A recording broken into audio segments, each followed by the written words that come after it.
রাজ্য বিধানসভা নির্বাচনে জয়ী হয়েছে বিজেপি। গতকাল বিজেপির মুখ্যমন্ত্রী শুভেন্দু অধিকারী শপথ গ্রহণ করবার পর আজ গাইঘাটা বিধানসভার মল্লিকপুর এলাকায় বিজেপি কর্মী সমর্থকরা বিজয় মিছিলে সামিল হয়ে কি বললেন শুনুন। আজকে এই মিছিল কোথা থেকে কত পর্যন্ত এবং কত লোকের সমাবেশ?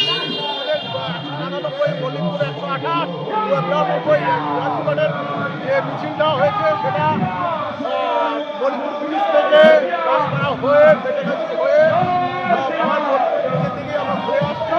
তবে এই মিছিলটা আমাদের পরিপূর্ণ করে আসা করেছে। এই মিছিল আমাদের প্রায় 800 লোক সেরকম লোক হয়েছে।